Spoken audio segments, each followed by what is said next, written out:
Di dunia diperkirakan ada 1.110.100 kasus diabetes pada anak dan remaja, dan setiap tahunnya terjadi pertambahan kasus sebanyak 108.900 kasus. Di Indonesia belum tersedia data prevalensi diabetes pada anak, namun diperkirakan diabetes pada anak mencapai 10% dari kejadian diabetes itu secara keseluruhan. Organisasi Kesehatan Dunia (WHO) memperkirakan diabetes akan dialami oleh 2.100.000.000 anak Indonesia di tahun 2030. Data yang dirilis oleh Federasi Diabetes Internasional memperkirakan sekitar 680.000 anak Indonesia mengalami diabetes. Ikatan Dokter Anak Indonesia mencatat 1.249 anak Indonesia yang terdiagnosa dengan diabetes tipe 1 selama periode 2017-2019. Hadirin yang saya muliakan, diabetes pada anak disebabkan oleh kerusakan pankreas akibat reaksi autoimun yang umumnya bersifat genetik, tidak dapat dicegah dan disembuhkan. Ketiadaan atau kurangnya insulin menyebabkan anak tergantung terhadap suntikan insulin setiap hari sepanjang hidupnya. Pengaturan pola makan dan pola aktivitas secara disiplin, pemantauan glukosa darah rutin, serta kondisi emosional anak yang harus selalu terjaga. Komplikasi akut yang setiap saat bisa terjadi bila anak tidak disiplin dengan suntikan, pemeriksaan darah dan asupan makanan, dan sangat mengancam hidup anak. Diabetes berdampak negatif terhadap kondisi fisik, psikologis, dan emosional anak, serta menurunkan kualitas hidup anak. Kualitas hidup anak menggambarkan prognosis penyakit dan merupakan indikator penting penyakit diabetes.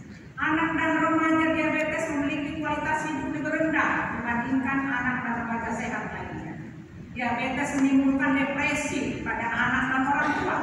Kualitas hidup anak berkorelasi dengan kondisi orang tua anak.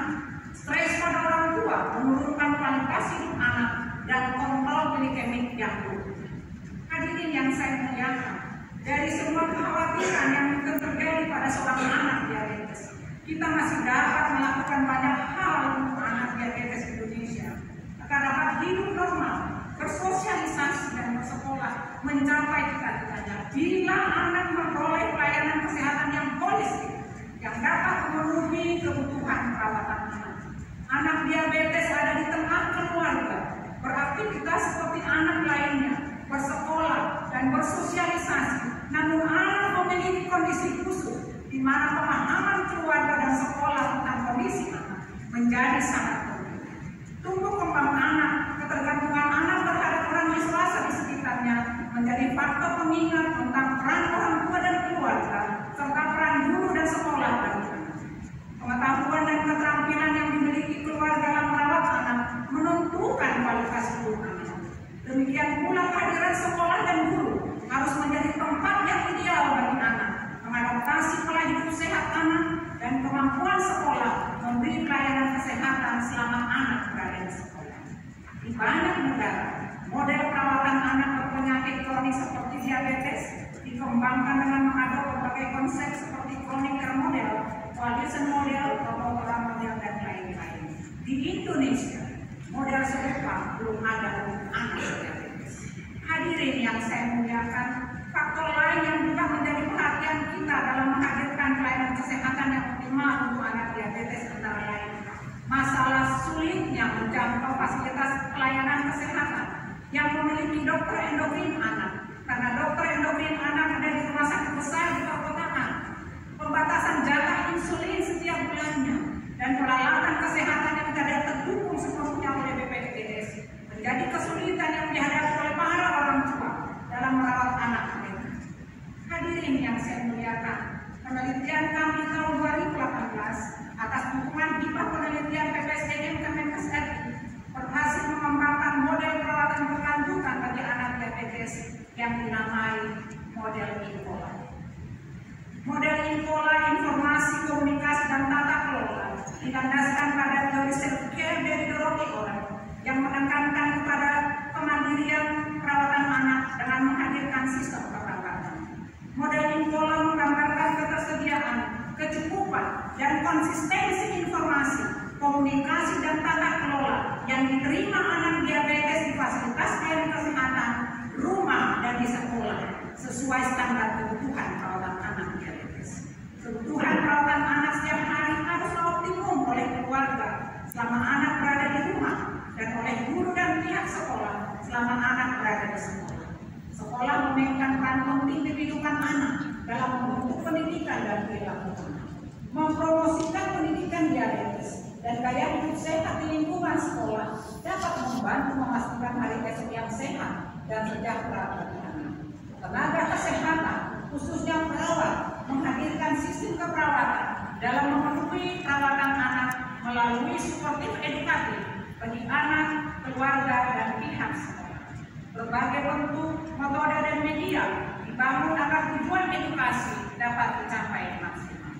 Model Inkola sebagai intervensi suportif edukatif bagi anak dan orang tua dilaksanakan dengan menyediakan buklet bagi orang tua mengenal diabetes pada anak, berisikan pengenalan tentang diabetes, pengetahuan dan keterampilan yang diperlukan orang tua dalam merawat anak, dan berbagai mitos di masyarakat tentang anak diabetes yang perlu disikapi dengan benar oleh para orang tua. Anak memperoleh informasi tentang diabetes dan bagaimana anak beraktivitas dan melakukan kegiatan kesehariannya dikemas dalam seri bacaan komik yang berjudul Diabetes Sahabatku. Buku ini mengajak anak agar terbiasa dengan kegiatan yang harus dilakukan rutin setiap hari, yang tidak boleh terlupa dan menjadi sahabat bagi anak. Hadirin yang saya hormati, kejadian diabetes pada anak menunjukkan peningkatan di masyarakat meskipun belum tersedia data yang pasti. Karakteristik diabetes pada anak yang berbeda dengan orang dewasa memerlukan pendekatan yang berbeda pula. Oleh karenanya diperlukan pendekatan dalam pola perawatan anak diabetes di masyarakat. Model Inkola dapat dijadikan salah satu alternatif dalam memenuhi kebutuhan perawatan anak diabetes di masyarakat. Hadirin sekalian yang saya muliakan, demikianlah orasi penutupan saya. Terima kasih atas perhatian dan kesabaran hadirin menyimak orasi yang sederhana ini. Semoga dapat memberi wawasan baru bagi kita semua. Di akhir orasi penutupan ini, izinkanlah saya atas nama 3 guru besar yang dikukuhkan hari ini mengaturkan terima kasih kepada yang terhormat Bapak Menteri Kesehatan Bapak Budi Gunadi Sadikin, Bapak Menteri Pendidikan dan Kebudayaan Bapak Nadiem Anwar Makarim MD yang telah menambah barisan guru besar di lingkungan Poltekkes Kemenkes terpilih. Semoga kami dapat mengembali amanah ini dengan baik. Bapak Wakil Menteri Kesehatan Republik Indonesia Bapak Profesor Dr. Dante Saxono Hartono, spesialis penyakit dalam, konsulen endokrin metabolik diabetes PhD. Ibu Direktur Jenderal Tenaga Kesehatan Kemenkes Ibu Dr. Gigi Aryani Danaya, Komisi Kesehatan Masyarakat, Bapak Sekretaris Dirnankes Bapak Sugianto dan jajarannya, terima kasih Bapak. Bapak dan Ibu para Direktur di lingkungan Dirnankes Kemenkes RI, dalam kenangan Bapak almarhum Dr. Osman Sari sebagai Ketua Forum Dokter Poltekkes seluruh Indonesia dan juga Direktur Poltekkes Kemenkes Bandung. Ucapan terima kasih juga kami haturkan kepada Bapak Direktur Poltekkes Kemenkes Jakarta II, Poltekkes Kemenkes Surabaya, dan Poltekkes Kemenkes Bandung. Para profesor sebidang yang bertindak sebagai peer review publikasi kami. Kami juga menyampaikan terima kasih kepada guru besar tamu yang hadir saat ini, yaitu Profesor Usman Ismail, Sarjana Keperawatan Magister Nursing Science dan PhD, para guru besar senior di lingkungan Poltekkes Kemenkes, rekan-rekan Forum Dokter Poltekkes Kemenkes seluruh Indonesia, panitia penyelenggara perkumpulan guru besar di tingkat Kementerian Kesehatan dan Poltekkes Kemenkes, para hadirin dan undangan sekalian, baik yang hadir secara luring maupun daring.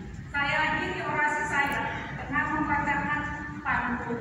Pak Menteri, saya mohon izin anak diabetes Jawa Barat menitipkan 2 pantun untuk disampaikan. Terima kasih Bapak. Ini adalah pantun anak diabetes Jawa Barat yang dititipkan ke saya boleh sampaikan. Neng mayang jaga prokes, pakai sabuk jangan setetes. Salam sayang Bapak Menkes dan kami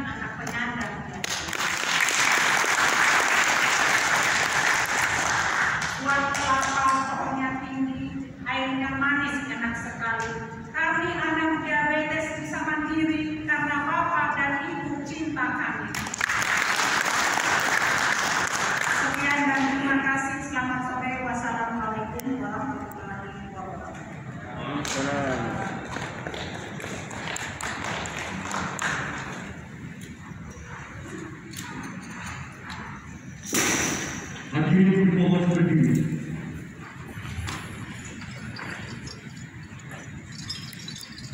Pengukuhan Guru Besar oleh Menteri Kesehatan Republik Indonesia.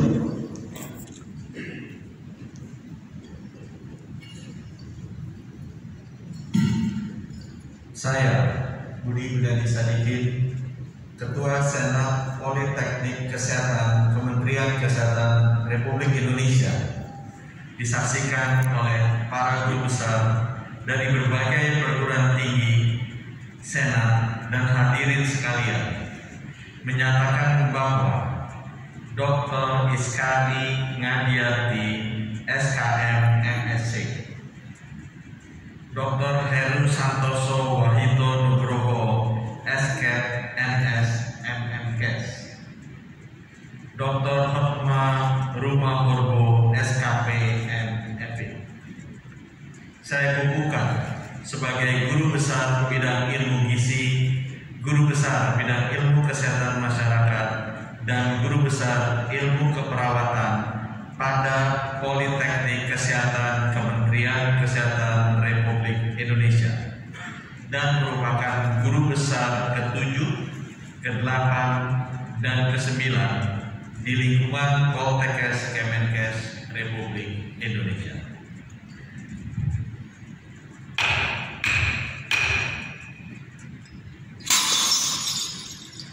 Pengagungan tanda guru besar oleh Menteri Kesehatan Republik Indonesia.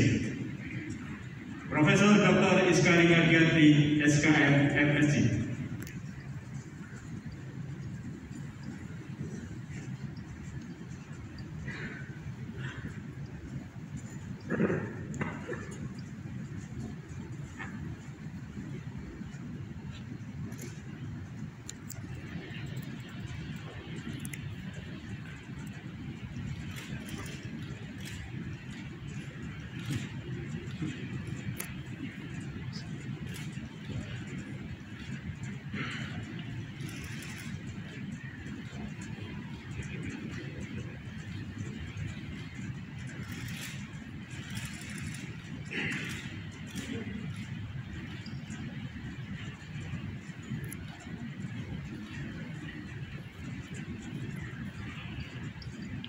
Profesor Dr. Heru Santoso Wahito Nugroho, SKOPTES MFS.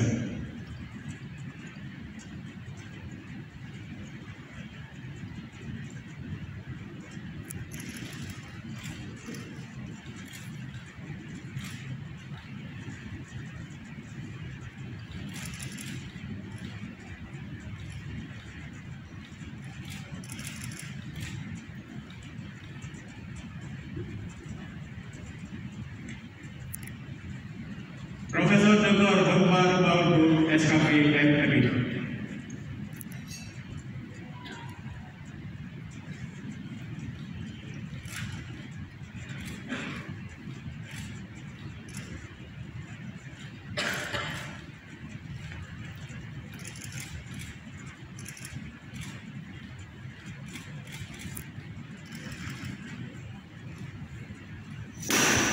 Memperdengarkan lagu Bahlul Negeri.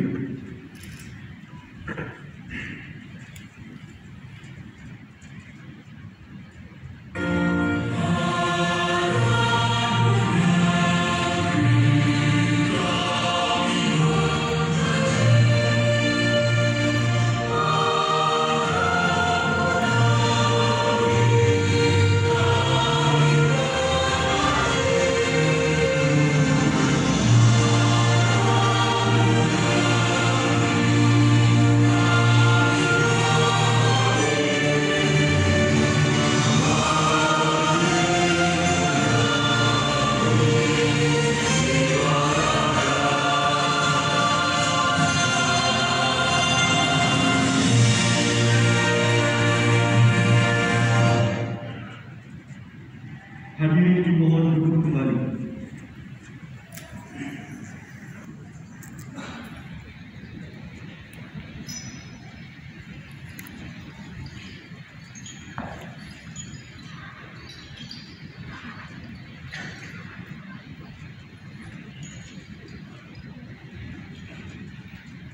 yang saya hormati Pak Sekjen, Pak Guru Besar, hadirin sekalian, Assalamualaikum warahmatullahi wabarakatuh.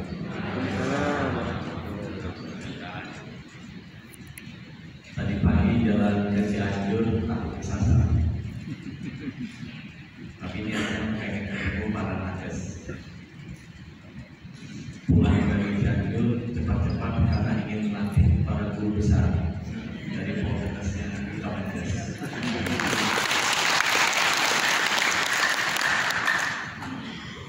Jadi Bapak Ibu, para guru besar ini penting sekali peranannya untuk tenaga kesehatan kita ke depan. Transformasi sistem kesehatan nasional kita yang nomor 5-nya adalah pilar dari sumber daya manusia kesehatan. Dan ini adalah pilar yang paling besar dampak jangka panjangnya. Karena kalau kita bangun gedung, beli alat, tapi manusianya tidak ada, ya percuma juga. Kita bangun gedung, beli alat, di semua negara juga ada gedung dan alatnya. Tapi manusianya yang akan menentukan kualitasnya nanti sendiri. Suatu negara bisa maju, bisa menjadi bangsa yang besar ditentukan oleh manusianya, bukan oleh kekayaan alamnya, bukan juga oleh hal-hal lain yang ada di negara tersebut. Jadi Bapak Ibu, saya merasa penting sekali untuk selalu menghadiri acara pelantikan para guru besar di Polres ini. Nanti kalau Bapak Ibu kembali, saya nggak tahu apakah saya pernah ketemu Bapak Ibu, tapi saya selalu titip 3 pesan kepada para dirut Polres. Yang pertama adalah pesan agar memperhatikan murid-muridnya. Dan pesan saya yang nomor 1 adalah pastikan bahwa murid-muridnya, lulusannya, alumninya adalah alumni-alumni terbaik yang bisa dihasilkan oleh Polres Kemenkes. Ukuran saya gampang. Ukuran saya adalah semakin banyak perawat-perawat di luar negeri yang alumni Polres, semakin berhasil gitu. Semakin banyak rumah sakit utama terkenal yang perawatnya alumni Polres, makin berhasil gitu. Barusan saya ada video dengan PPNI. Saya berinteraksi dengan perawat di Qatar, gitu. Di Qatar, di Australia, dan ada satu lagi, ada 3 negara. Saya tadi mau nanya, alumni Polres bukan? Cuma saya malu karena yang hadir ada 2.000, kalau dia jawab bukan, saya nggak tahu. Tadi saya mau nanya kan, alumni Polres Kemenkes atau bukan? Saya pikir, aduh depan 2.000 orang, nanti kalau dia bukan, Pak saya bukan dari Polres Kemenkes, aku malu kan? Jadi aku nanti nanya. Tapi saya udah dapat itu 3 handphonenya, saya mau nanya nanti. Mungkin nanyanya di depan para dirut Polres. Alumninya atau bukan?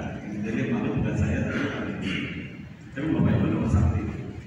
Para dirut Polres, para pengajar di Polres harus memastikan lulusannya adalah lulusan yang terbaik yang bisa dihasilkan oleh institusi. Pesan saya kedua kepada teman-teman di Polres, selain berbuat yang terbaik untuk para lulusannya, harus berbuat terbaik juga untuk Kemenkes, karena Kemenkes kan orang tuanya Polres ini. Berbuat baiknya dalam rangka apa? Kemenkes itu nggak punya kaki di semua provinsi. Saya baru sadar kita punya kaki tangannya di Polres, karena Polres itu di semua provinsi ada. Dan tugas kita adalah membuat kebijakan dan memastikan kebijakan itu terimplementasi. Saya mau tekankan ke teman-teman di Kemenkes, bukan hanya membuat kebijakan saja, tapi harus memastikan kebijakan itu terimplementasi. Pak, kita tugas kita membuat kebijakan vaksin.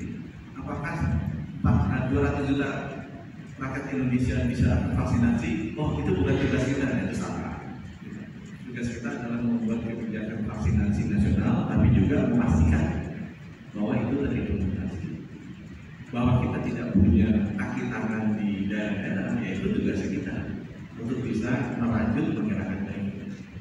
Begitu saya sadar ada proses di 32 provinsi, ya saya bilang kira-kira semua kebijakan kita, transformasi 6 pilar, itu teman-teman di Polres harus awal memonitor, mengawasi, memberikan masukan, mendampingi, meneliti agar kebijakan Kemenkes bisa terlaksana.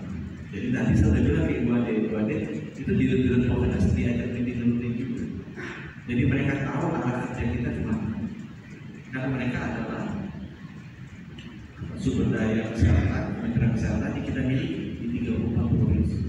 Dan ini gedung yang besar-besar, orang yang pintar-pintar, itu kan pegawainya gedung besar yang paling banyak di Polres. Pintar-pintar dan juga tenaganya banyak. Karena kalau bingung sama muridnya keluar bingung. Tinggal bagaimana kita bisa memanfaatkan mereka. Itu pesan saya kedua. Pesan saya ketiga dari Polres. Selain baik murid, baik ke Kemenkes, harus baik juga ke masyarakat. Nah, tugas Polres gampang. Itu yang namanya tenaga kesehatan berapa begitu? 9. Benar ya, 9.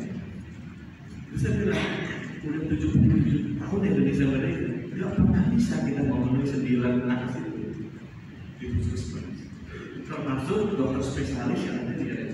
Dokter spesialis bukan tugasnya Polres. Tapi kan 9 jenis nakes itu seluruh puskesmas itu. Masa tidak ada satu provinsi di seluruh Indonesia yang notabene semua provinsi ada Polresnya memiliki nakes sendiri. Nah itu tugas. Jadi kalau di dunia misalnya gedungnya gagal, tapi ternyata tenaga kesehatannya tidak pernah terpenuhi, nah itu gedungnya nggak gagal tugas saya. Di Bapak Ibu mesti. Ya kenapa? Karena kita tugasnya bukan hanya mengajar muridnya, tapi juga harus meneruskan misi dari Kementerian Kesehatan, dan yang paling penting harus memberikan dampak yang maksimal ke negara dan masyarakat. Nah, khusus untuk Bapak Ibu, saya belum profesor dan kayaknya tidak akan mampu jadi profesor. Tapi kebetulan sekarang saya baru sadar bahwa saya ketua senat. Jadi saya boleh kasih pesan kepada para profesor. Profesor itu kalau di tempat saya makomnya ada 3, kalau di Islam itu makom. Ketinggian hati, bukan ketinggian hati, tapi ketinggian nuraninya itu seperti apa? Yang lihat yang di atas. Kalau profesor nomor 1, habis dia keluar dari ruangan ini, dia bangga. Anaknya, ke suami atau istrinya, ke ibunya, ke tantenya, dia cinta, saya menjadi profesor. Ada gelar profesor, kita foto-foto yuk. Kalau meeting harus dicatat dengan profesor, itu makom 1. Kalau dia makomnya 2, dia keluar dia lupa. Oh saya profesor, saya lupa. Ditantum pribadi, nggak ditantum kantor nggak apa-apa. Tapi yang penting apa? Kan profesor itu pasti menjadi guru besar. Dia keluar, dia berjanji kepada dirinya, dia akan menjadi guru yang jauh lebih baik kepada semua anak. Itu makomnya di atas. Jadi dia berdiam tak penting lagi nih, anaknya bangga, mantunya bangga, orang tuanya berdiam, itu lewat. Dia jadi profesor, karena dia tahu saya jadi profesor ada amanahnya. Bukan amanahnya membuat saya bangga di depan semua teman-teman saya, tapi amanahnya adalah saya harus bisa menjadi guru besar. Kalau ada bos besar, ada raja besar, saya harus bisa jadi guru yang benar-benar besar. Mendidik murid-murid, menghasilkan murid-murid lulusan yang jauh lebih baik dibanding guru biasa. Itu namanya guru besar. Guru besar itu outputnya harus beda dengan guru biasa. Kalau bilang yang makomnya paling tinggi, ada begitu keluar ruangan ini, ya, dia langsung bisa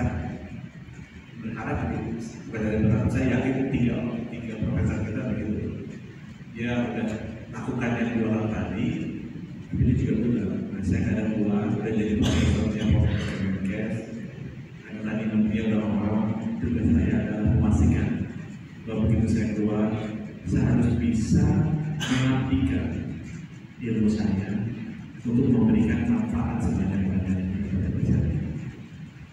Bukan hanya kebanggaan diri saya sebagai profesor, bukan hanya membuat murid-murid saya berbangga, tapi benar-benar bisa mengabdikan ilmu saya untuk meningkatkan kesejahteraan masyarakat. Karena sebenarnya kalau di agama saya sih, manusia terbaik adalah manusia yang bermanfaat bagi sesama. Dan saya doakan dan saya merasa pasti Bapak Ibu jalannya akan dan mencapai makom yang paling tinggi dari profesorshipnya, dari guru besarnya Bapak Ibu, dari gelar dan amanah yang Bapak Ibu terima. Terima kasih. Wassalamualaikum warahmatullahi wabarakatuh.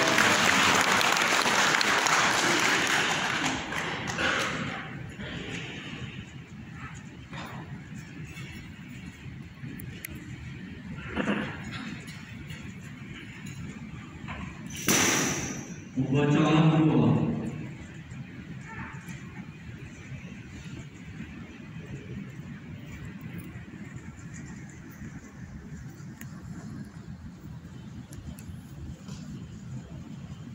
Bismillahirrahmanirrahim. Assalamualaikum warahmatullahi wabarakatuh. Bapak-Ibu sekalian, mari saya menghadiri acara ini kepada Allah Subhanahu wa Ta'ala. Mohon izin doa saya pimpin berdasarkan agama Islam bagi Bapak Ibu yang mudah-mudahan dapat menyesuaikan. Bismillahirrahmanirrahim. Mari sama-sama kita bersyukur kepada Allah. Astaghfirullahaladzim, astaghfirullahaladzim, astaghfirullahaladzim. Allahumma shalli ala Muhammad wa ala ali Muhammad. Ya Allah ya Rabb kami, alhamdulillah, alhamdulillah rabbil alamin, hamdan syakirin, hamdan na'imin, hamdan mu'afin ni'amahu wa yukafi. Ya Rabbana lakal hamdu kama yanbaghi li jalali wajhika wa 'azimi sultanik. Ya Allah ya Alim, kami berdiri dan hadir di sini semata-mata karena ingin menjadikan hamba yang berilmu sebagaimana namamu al-ilm. Jauhkanlah kami dari sifat bodoh di dunia ini. Ya Allah, ya Asy-Syakur, kami hadir dalam majelis ini untuk menjadi hamba yang selalu bersyukur atas nikmat-Mu. Alhamdulillah pada hari ini 3 guru kami, dosen kami dikukuhkan menjadi guru besar, yaitu Profesor Dr. Iskari Ngadiarti SKM MSc, Profesor Dr. Heru Santoso Wahidton Groho SKMers MMKes, dan Profesor Dr. Hotma Mahorbo SKP MFP. Ya Allah, ya Nafi, ajarkanlah kami agar menjadi hamba-hamba yang selalu bermanfaat kepada sesama. Semoga ilmu yang kami peroleh bermanfaat untuk masyarakat dan bangsa kami ini. Ya Allah, ya Latifid, ya Allah, rendahkanlah dan tawadukkan hati kami dalam beribadah di Poltekkes Kemenkes Republik Indonesia. Jadikanlah acara hari ini agar hati kami lebih merendahkan diri di hadapan-Mu. Gelar profesor yang melekat pada diri ketiga guru kami, semoga dan insya Allah menjadi lebih bertawadhu di hadapan-Mu. Ya Allah ya Razak, berikanlah kepada kami semua warga kampus Sivitas Akademika Poltekkes Kemenkes Republik Indonesia dengan nikmat sehat, rezeki, berkah dan ilmu yang bermanfaat. Ya Allah, dengan sifat-sifat-Mu yang luhur, semoga kami bisa berakhlak sesuai dengan tuntutan kami dan kemampuan kami. Terimalah doa kami. Rabbana atina fid dunya hasanah wa fil akhirati hasanah wa qina adzabannar. Amin amin ya rabbal alamin. Subhana rabbika rabbil izzati amma yasifun Wassalamualaikum warahmatullahi wabarakatuh. Terima kasih. Assalamualaikum warahmatullahi wabarakatuh.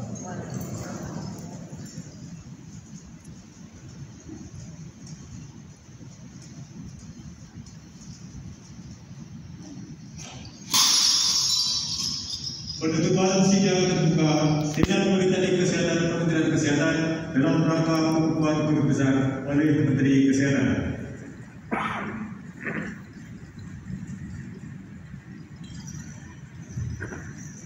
Sidang terbuka Senat Politeknik Kesehatan Kementerian Kesehatan Republik Indonesia dalam rangka pengunduhan Profesor Dr. Iskari Ngadiati SKM MSc, Profesor Dr. Heru Santoso Wadito Nugroho SKM NS MMKes, Profesor Dr. Hotma Rumahodo SKP MND. Saya nyatakan ditutup. Semoga Tuhan Yang Maha Esa senantiasa meridhoi kita.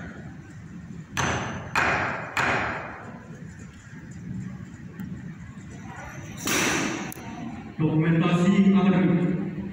Foto akademik pertama. Kami mohon kepada Menteri Kesehatan Republik Indonesia, Wakil Menteri Kesehatan Republik Indonesia, Sekretaris Direktorat Jenderal Tenaga Kesehatan, Profesor Dr. Iskari Ngadiati, Profesor Dr. Heru Santoso, Profesor Dr. Hotma Rumahodo, dan beliau untuk dapat mengambil tempat.